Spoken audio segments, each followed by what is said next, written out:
এখানে 10-12টা ন্যায্য দাবি আর্টিকুলেটেড করা হয়েছে রংপুরের জনসভার জন্য।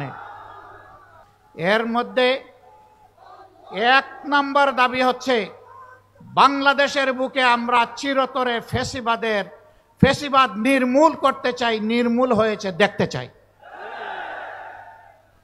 2 নম্বর দাবি হচ্ছে উত্তর জনপদের প্রিয় নেতা কলিজার টুকরা এটিএম আজহারুল ইসলাম দুঃখজনকভাবে ফ্যাসিবাদের হাতে তিনি বন্দী হয়েছিলেন।